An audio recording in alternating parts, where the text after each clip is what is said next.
నమస్తే మిత్రులారా, ఎవరైతే టెట్కు ప్రిపేర్ అవుతున్నటువంటి యాస్పిరెంట్స్ ఉన్నారో, అదే రకంగా డిఎస్సికి ప్రిపేర్ అవుతున్నటువంటి యాస్పిరెంట్స్ ఎవరైతే ఉన్నారో, ఇంగ్లీష్ మెథడాలజీలో చాలా మార్కులు కోల్పోతున్నాం సార్ అని చాలామంది అడుగుతూనే ఉన్నారు. కాబట్టి ఇంగ్లీష్ మెథడాలజీలో మీకు తప్పకుండా చూసిన వెమ్మడే 100% బిట్టు చేయడానికి అవకాశం ఉన్నటువంటిది ఈ క్లాస్ చూసిన తర్వాత 100% ఒక నమ్మకం అనేటువంటిది కలుగుతుంది. కాబట్టి ఇంగ్లీష్కి సంబంధించినటువంటి మెథడాలజీలో దాదాపుగా ఒక 3 నుంచి 4 మార్కులు రావడానికి అవకాశం ఉన్నటువంటి కాన్సెప్ట్ అన్నీ కూడా, ఇంపార్టెంట్ బిట్స్ అన్నీ కూడా ఒక దగ్గర చేర్చి మీకు అందించడం అనేటువంటిది జరుగుతుంది. కాబట్టి ఈ వీడియోను చివరి వరకు చూడండి, స్కిప్ చేయకుండా చూడండి. తప్పకుండా ప్రతి బిట్ యొక్క ఎక్స్ప్లెనేషన్ అనేటువంటిది మీకు అందుతుంది. కాబట్టి తప్పకుండా మీలో 100% కాన్ఫిడెన్స్ పెరుగుతుంది.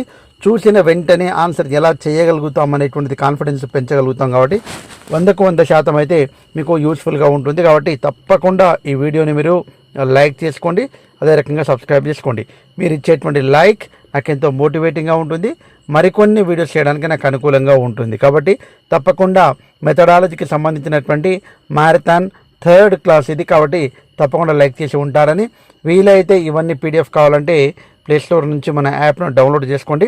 దాంట్లో ఇవన్నీ పీడిఎఫ్ కూడా మీకు అందించడానికి ప్రయత్నం అయితే చేస్తాను. సో ఇప్పుడు వీడియోలోకి వెళ్ళిపోయినట్లయితే ఫస్ట్ క్వశ్చన్ చదువుదామండి. చూడండి, with many ups and downs the Indian contingent has bitter sweet experience in the competition. The sentence is an example for. ఇవన్నీ ఏంటంటే ఫిగర్స్ ఆఫ్ స్పీచ్ అండి. ఫిగర్స్ ఆఫ్ స్పీచ్ క్లాస్ నేను చెప్పానండి. వీలైతే మన ఛానల్లో ఉంది, వినడానికి ప్రయత్నం అయితే చేయండి. హైపర్బోల్ అంటే ఉన్నదానికంటే అధికంగా చేసి చెప్పడం. చూడండి, మెటాఫర్ అంటే రెండింటిని కంపేర్ చేయడం. సిమిలీ అంటే కూడా రెండింటిని కంపేర్ చేయడం. సిమిలీని గుర్తుపట్టడానికి ఒక వాక్యంలో లైక్ అన్న ఉంటుంది, లేకుంటే యాజ్ అనేటువంటిది యాజ్ అన్న ఉంటుంది. కాబట్టి లైక్ కానీ యాజ్ కానీ పదాలు ఉన్నాయా ఇక్కడ ఈ వాక్యంలో? లేవండి మనకు. కాబట్టి ఇది సిమిలీ కాదు. చూడండి, మెటాఫర్ అంటే ఇది కూడా కంపారిజన్ చేయడమే. 2 నౌన్స్ని కానీ, లేకుంటే 2 థింగ్స్ని కానీ, ఏదైనా సరే 2 ప్లేస్లను కానీ ఏదైనా సరే కంపారిజన్ చేస్తుంది ఇది కూడా. కాకపోతే ఇక్కడ మనకు లైక్ కానీ యాజ్ కానీ పదాలు వాడబడవు. కాబట్టి వాడకుండా ఏమన్నా మనకు ఏమన్నా కంపారిజన్ చేసాడా అంటే ఏమి చేయలేదండి. కాబట్టి మెటాఫర్ కూడా కాదు. ఇంకా హైపర్బోల్ అంటే ఉన్నదానికంటే అధికంగా చేసి చెప్పడం. ఇక్కడ దీని మీనింగ్ చూసుకున్నట్లయితే మనకు ఉన్నదానికంటే అధికంగా ఏమి చేసి చెప్పడం అనేటువంటిది లేదు. ఆక్సిమోరాన్ అంటే ఎలా గుర్తుపట్టాలి సార్ అంటే, ఏదైనా ఒక వాక్యంలో 2 opposite words, okay, 2 opposites words ఒకే వాక్యంలో వాడితే దానికి ఆక్సిమోరాన్ అనేటువంటిది చెప్తాం. చూడండి, ఇక్కడ అప్స్ అదేవిధంగా డౌన్స్. అంటే అప్స్ అంటే పైన, డౌన్ అంటే కింద. అప్స్ అండ్ డౌన్స్ అంటే మనకు తెలుసు. కాబట్టి ఇట్లా ఆపోజిట్ వర్డ్స్ అనేటువంటిది ఒక సెంటెన్స్లో వాడబడితే అలాంటి వాక్యాలను మనము ఫిగర్స్ ఆఫ్ స్పీచ్లో we have consider as a oxymoron. Okay, very very important. కాబట్టి ఇది చాలా సందర్భాలలో మనకు అడగడం అనేటువంటిది జరుగుతుంది. కాబట్టి చాలా జాగ్రత్తగా చూడండి. అదే రకంగా దీనికి నేను క్వశ్చన్ మిస్ చేసినాను, ఎందుకు చేశాను అనేటువంటిది అర్థం చేసుకోండి. ఇక్కడ చూడండి, ఫస్ట్ లింగ్విస్టిక్స్ అంటే ఏంది? లింగ్విస్టిక్స్ అంటే స్టడీ ఆఫ్ లాంగ్వేజ్ అండి. ఏంటండి? Study of languages. చాలా సందర్భాల్లో అడిగినటువంటి బిట్స్ ఇవన్నీ కూడా. తర్వాత మార్ఫాలజీ అంటే ఎం ఉంది కాబట్టి దానికి ఉల్టా రాసుకోవాలి. కాబట్టి చాలా మార్ఫాలజీ అంటే వర్డ్ ఫార్మేషన్ ఇలా గుర్తుపెట్టుకున్నానండి నేను. తర్వాత సింటాక్స్ ఎస్ ఉంది కాబట్టి ఇక్కడ ఏం చేస్తున్నా, సింటాక్స్ అంటే స్ట్రక్చర్ అండి. చాలా సింపుల్. అంటే ఇక్కడ సెంటెన్స్ స్ట్రక్చర్ ఇట్లా అంటుంటారు కాబట్టి సెంటెన్స్ స్ట్రక్చర్. ఈ సెంటెన్స్ స్ట్రక్చర్ దేంట్లో ఉంటుంది? మనకు గ్రామర్లో ఉంటుంది. తర్వాత సిమాంటిక్స్ అంటే మీనింగ్. కాబట్టి ఇక్కడ మనకు అర్థం చేసుకోవాల్సింది ఏంటంటే, సింటాక్స్ ఉందంటే క్వశ్చన్ ఏమై ఉంటుంది? స్ట్రక్చర్ అండ్ సెంటెన్స్ స్ట్రక్చర్ కానీ ఇంపార్టెన్స్ ఇచ్చేటువంటిది ఏంది అనేటువంటిది ఇచ్చి ఉంటాడు. అంటే ఇక్కడ నేను ఎందుకు ఆ క్వశ్చన్ని మిస్ చేశానంటే, ఈ 4 నేర్చుకోవాల్సిందే పక్కా మీరు. ఈ 4 100% లింగ్విస్టిక్స్, లింగ్వా అంటే ఎల్ ఓకే, కామన్గా ఉండేటువంటిది. ఓకే, తర్వాత మార్ఫాలజీ ఇక్కడ ఎం ఉంది, ఇక్కడ డబ్ల్యూ వర్డ్ ఫార్మేషన్, ఎస్ అంటే స్ట్రక్చర్. తర్వాత సిమాంటిక్స్లో ఇక్కడ మాత్రం మీనింగ్ అనేటువంటిది చాలా ఇంపార్టెంట్. కాబట్టి ఇక్కడ 3వది మాత్రం కాబట్టి ఇక్కడ ఈ రకంగా నేను గుర్తుపెట్టుకున్నా. నేను ఎప్పుడైతే ఉద్యోగానికి చదివినప్పుడు అప్పటి నుంచి ఇప్పటి వరకు ఈ 4 కూడా ఇదే రకంగా గుర్తుపెట్టుకున్నాం. అదే రకంగా చేయడానికి ప్రయత్నం అయితే చేస్తున్నాను. కాబట్టి మీరు కూడా చేయడానికి ప్రయత్నం అయితే చేయండి. నెక్స్ట్ ఇక్కడ చూడండి, next question, pick the best classroom practice for developing speaking skill in the learner. Speaking skill developing కోసము 100కు 100% నేనేం చెప్తున్నా అంటే రోల్ ప్లే అనేటువంటిది అన్నిటికంటే అద్భుతమైనటువంటిది స్పీకింగ్ చేయడానికి.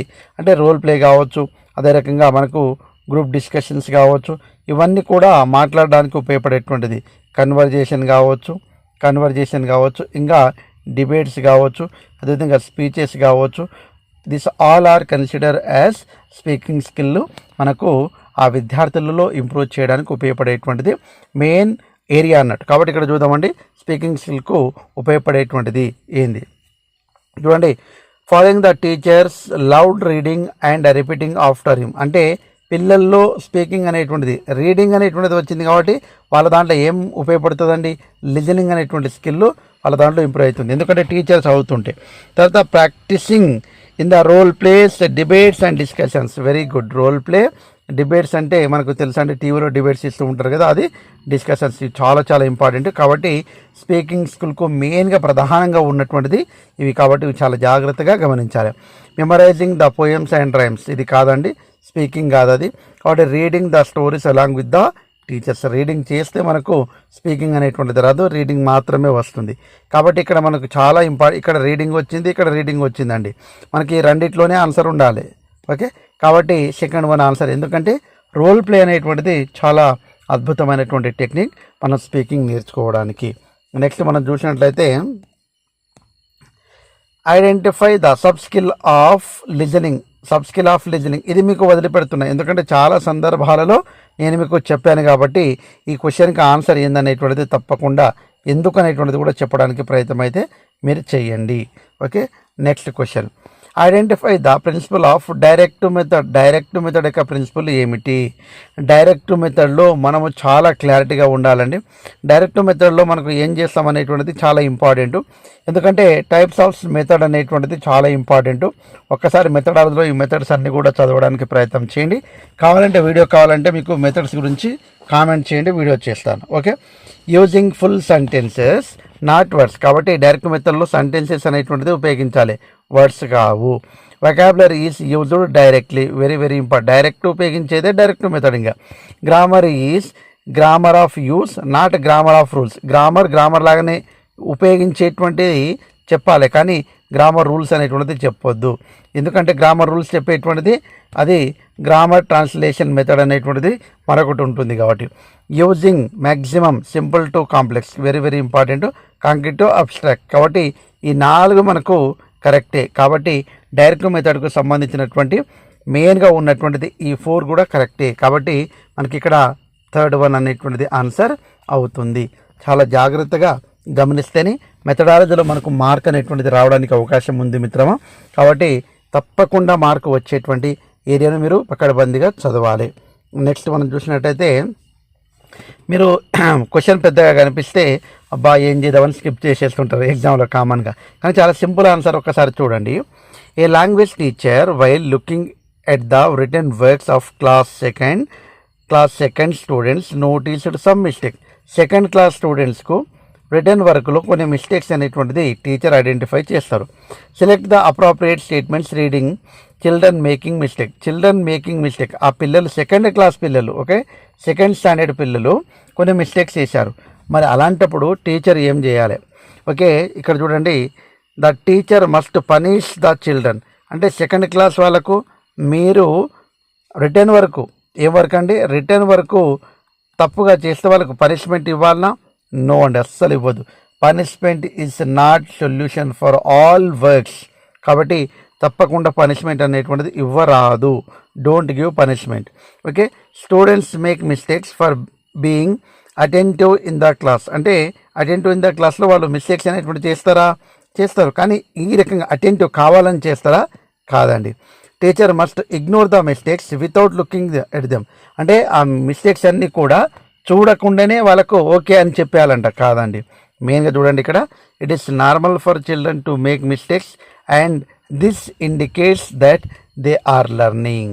ఎందుకంటే ఆ సెకండ్ క్లాస్ పిల్లలు వాళ్ళు మిస్టేక్ చేస్తే వాళ్ళు తప్పకుండా వాళ్ళు నేర్చుకుంటారు అనేటువంటి ఉద్దేశం మనకు ఉంటుంది. కాబట్టి వాళ్ళకు తప్పకుండా మనం మళ్ళీ చెప్పడం అనేటువంటిది జరగాలి. కాబట్టి first one is the answer. అంటే జనరల్గా నేను ఏం చెప్తున్నానంటే ఫస్ట్ క్వశ్చన్ని అర్థం చేసుకుంటే ఆన్సర్ అనేటువంటిది ఈజీగా ఉండడానికి అవకాశం అయితే ఉంటుంది. నెక్స్ట్ చూద్దామండి, గ్రాఫిక్ రీడింగ్. గతంలో కూడా వచ్చింది. గ్రాఫిక్ రీడింగ్లో మెయిన్గా ఇందులో మనము మెయిన్గా మ్యాప్స్, అదే రకంగా మెయిన్గా చెప్తున్నాం అంటే ఎవరైతే ఇలిటరేట్ ఉంటారో, ఎవరైతే చదువుకొని వాళ్ళు ఉంటారో వాళ్ళకు కూడా అర్థమయ్యేటట్టుగా ఉంటాయి. ఇందులో మనకు మ్యాప్స్ కానీ పోస్టర్స్ కానీ ఉపయోగిస్తూ ఉంటామని చెప్పాము. కాబట్టి graphic reading means reading a word and sensing it is meaning by following dictionary. అసలు చదువుకునే వాళ్ళకి డిక్షనరీ అవసరమా అండి? No. Okay, with the help of graphs. Graphs అంటే చదువుకున్న వాళ్ళకే గ్రాఫ్స్ అర్థం కావడం కష్టం అండి. మనం చాలామంది ఇది ఆన్సర్ చెప్తారు కానీ ఇది కాదండి, wrong. Okay, with the knowledge of alphabet. Alphabet knowledge ఉండాలన్నా అవసరం లేదండి. ఎందుకంటే ఆల్ఫాబెట్ నాలెడ్జ్ ఉంటే వాళ్ళు చదువుకుంటారు. Without even knowing the alphabet అంటే వాళ్ళకు కనీసం ఆల్ఫాబెట్ తెలియకున్నా వాళ్ళు గ్రాఫిక్ రీడింగ్ ద్వారా వాళ్ళు 100% అర్థం చేసుకోగలరు. కాబట్టి ఇలాంటి అద్భుతమైనటువంటి బిట్స్ ఉంటాయండి. అవన్నీ కూడా మీరు అర్థం చేసుకోవడానికి ప్రయత్నం చేయండి. చాలా ఈజీ.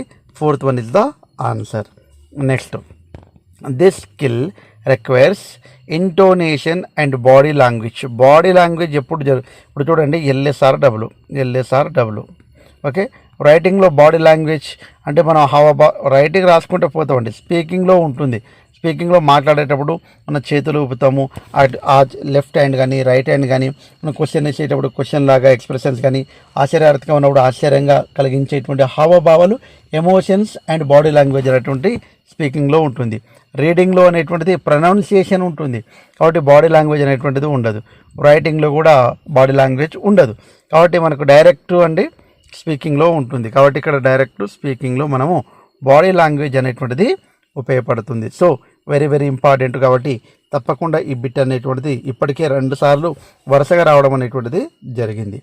నెక్స్ట్ ఇక్కడ చూడండి, the teacher asked the students give your opinion on the need and importance of environment protections. What type of the question did the teacher employ here? Okay, give your opinion అన్నది. Okay, అంటే మనకు questions types ఉన్నాయి చూడండి.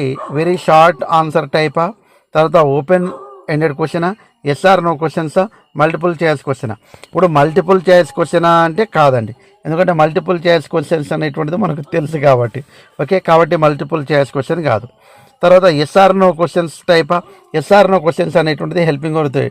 Okay, do you need importance of the అంటే ఇట్లా helping verb తోటి మనకి yes or no questions అంటే హెల్పింగ్ వర్బ్ తోటి మనకు ప్రారంభం అయింది. కానీ ఇక్కడ హెల్పింగ్ వర్బ్ తోటి ప్రారంభం కాలేదు. కాబట్టి ఎస్ఆర్ నో క్వశ్చన్స్ కావు. వెరీ షార్ట్ ఆన్సర్ టైప్, లేకుంటే ఇక్కడ చూడండి open ended question. Open ended means ఎప్పుడైనా మనము అంటే ఓపెన్గా అంటే give your opinion, what is your opinion. Okay, ఇలాంటి క్వశ్చన్స్ ఎప్పుడు కూడా మనకు ఓపెన్ ఎండెడ్ క్వశ్చన్గా తీసుకోవడం అనేటువంటి జరుగుతుంది. ఎప్పుడైనా మనం వాళ్ళ ఒపీనియన్స్ కావచ్చు, వాళ్ళ సజెషన్స్ కావచ్చు, వాళ్ళ ఐడియాస్ అనేటువంటిది షేర్ చేసుకోవడానికి మనం అడిగేటువంటి ప్రశ్నలను మనము ఓపెన్ ఎండెడ్ క్వశ్చన్స్ అని పిలవడం అనేటువంటిది జరుగుతుంది. కాబట్టి ఇక్కడ ఆన్సర్ ఏమవుతుందండి? Open ended questions. Okay, very very simple, చాలా ఇంపార్టెంట్ కూడా. కాబట్టి తప్పకుండా ఇలాంటి బిట్స్ మరికొన్ని కావాలంటే లైక్ చేయండి. చాలామంది చూసిన లైక్ ఇవ్వడం లేదు. చేయండి మిత్రులారా, చేయండి. నేను కష్టపడి చేస్తున్నాను కాబట్టి తప్పకుండా లైక్ చేయండి. Next question, who was the governor general of British East India company when the English education act 1835 was passed to make English as the medium of instruction? ఎవరుండే అప్పుడు గవర్నర్ జనరల్? ఎవరుండేయండి? Lord William Bentinck. కాబట్టి ఇక్కడ మనము 1835లో మనకి ఎవరుండే? Lord కర్జను. అదేవిధంగా ఇక్కడ మనకు ఇంగ్లీష్ను ప్రవేశపెట్టడానికి ఫస్ట్ మనకు లార్డ్ మెకాలే అనేటువంటిది పేరు వస్తుంది.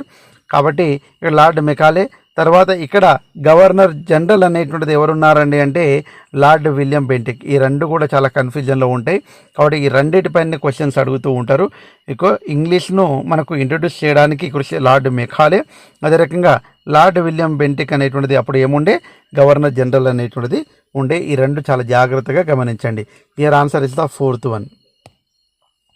Identify the appropriate indicator for the discourse debate and discussions. Debate and discussions. ఎప్పుడైనా డిబేట్ అంటే మనకు తెలుసు, డిబేట్ అంటే ఏం చేస్తాం మనం, వాళ్ళ ఒపీనియన్స్ చెప్తారు. డిస్కషన్స్ అంటే కూడా అంటే మనం డిస్కషన్ చేసేటప్పుడు వాళ్ళ యొక్క ఒపీనియన్ సజెషన్స్ అనేటువంటి చెప్తూ ఉంటారు. Okay, here use of logical and emotional appeals. Okay, suitable structural patterns. Okay, డిబేట్లో స్ట్రక్చరల్ ప్యాటర్న్స్ అనేటువంటిది ఉండవు. Appropriate format, layout and conversation.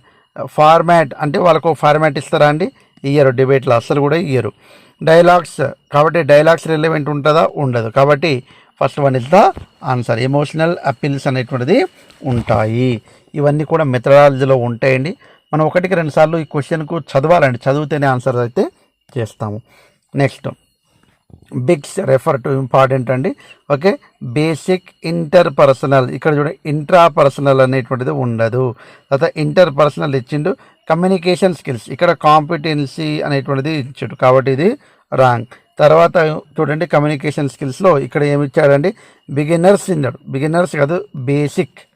Okay, basic interpersonal communication skills. It is refer to BICS. Very very important ఇది కూడా. Next చూసినట్లయితే మనము recognising words and phrases in English script in a sub skill of. చూడండి ఇక్కడ recognition of words and phrases recognise చేయాలి మనం. Okay, recognise words and phrases in English script. Okay, రైటింగ్లో అవన్నీ ఐడెంటిఫై చేయడానికి అవకాశం లేదు, ఎందుకంటే మనమే రాస్తాం కాబట్టి అవసరం లేదు. స్పీకింగ్లో మనము చేస్తామా అండి, చేయము, ఎందుకంటే వర్డ్స్ ఫ్రేజెస్ అనేటువంటిది మనకు ఐడెంటిఫై చేయలేము. మాట్లాడేటప్పుడు అంత ఇంపార్టెంట్ కూడా మనం దానికి ఇవ్వలేము. నెక్స్ట్ మనం చూసినట్లయితే ఇక్కడ మనము రీడింగ్ అనేటువంటిది చాలా ఇంపార్టెంట్. కాబట్టి రీడింగ్ అనేటువంటిది స్కిల్ అనేటువంటిది వర్డ్స్ కానీ ఫ్రేజెస్ కానీ మనం స్క్రిప్ట్ చేసేటప్పుడు ఉపయోగిస్తాము.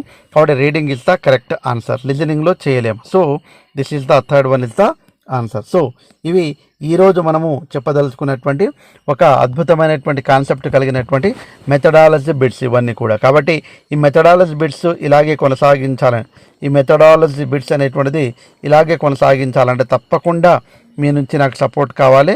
అది లైక్ చేయండి. అదే రకంగా ఈ వీడియో ఎలా అనిపించిందో కామెంట్ చేయండి. ఈ వీడియో కంటిన్యూ చేయాలంటే మరికొన్ని బిట్స్ తోటి తప్పకుండా మీరు లైక్ చేసి ఉంటారని మనస్ఫూర్తిగా కోరుకుంటాను. ఈ పీడిఎఫ్ మీకు కావాలంటే తప్పకుండా కామెంట్ చేయండి. అదేవిధంగా ఈ పీడిఎఫ్ అనేటువంటిది మన యొక్క యాప్లో మీకు తప్పకుండా ఇస్తాను, అక్కడ నుంచి మీరు డౌన్లోడ్ చేసుకోండి. Thanks for watching. All the best. Bye, see you.